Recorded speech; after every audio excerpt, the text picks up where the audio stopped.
My name is Jorge Reyes. I am currently a master's student at Cal State University Northridge. I'm getting my master's in communication studies. I received my undergrad this spring 2015, with a major in broadcast journalism and a minor in Spanish language journalism and recreation management. So I actually moved to Los Angeles when I was 10 years old from Peru. I was born there. When I moved here, I started going to middle school, Lawrence Middle School, then high school in Simi Valley, and I decided to apply for Cal State Northridge, mostly because it's really close to where I live, and at the same time it was something that my family could afford. So it was an interesting transition to see how I developed as a person and how my social skills evolved. My first office was actually the semester after I got initiated, so I became High Epsilon. From then on, I took a break and then decided to run for High Tau, and then I did that for 2 years. So, two completely opposite positions, but definitely very rewarding.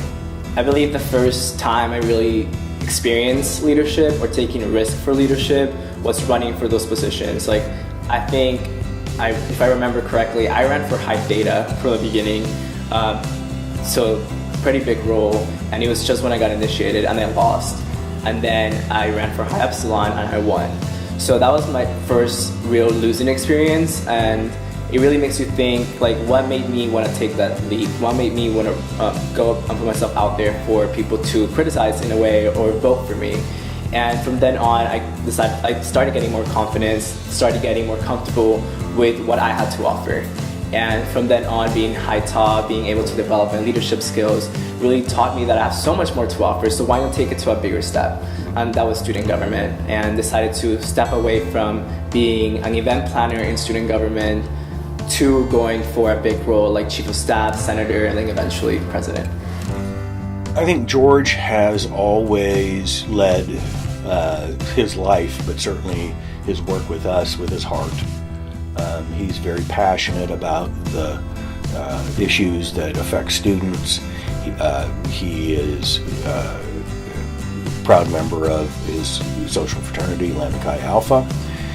He lives in a place of feeling and emotion and energy that other students obviously have found appealing, and they have sought his leadership.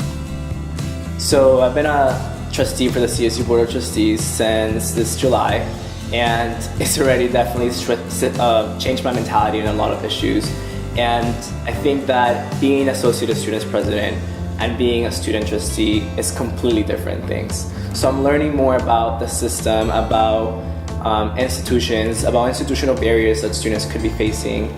And it's a lot of learning to do, but it's really rewarding when you're able to make decisions on behalf of 475,000 students and on behalf of the largest higher institution in California. So it's hard to choose just one out of the 7 core values, but I would say that integrity and personal courage are both that I live through in every leadership role that I do, especially now. I believe I'm defining integrity as doing the right thing when people are not looking. And with the levels of leadership that I've been going through, I think that's crucial for everything that I do. So I want to make sure that I give everything that I can to that position, everything that I can to that role by doing the right thing. And then there's personal courage, which I think is huge, that I would not be here today if I didn't take the risk starting with Lambda Chi. Rushing a fraternity, that's a huge risk for a first generation student. And then, going from there, running for positions and leading to student government, and now being part of the Board of Trustees. Plans after grad school? I'm hoping to get a fellowship after I finish my master's program, hopefully in Sacramento or somewhere in Los Angeles, where it connects me more to public service, and then from then on really see how much effort, or if I really want to go into public service, and you never know, maybe hopefully run for office one day.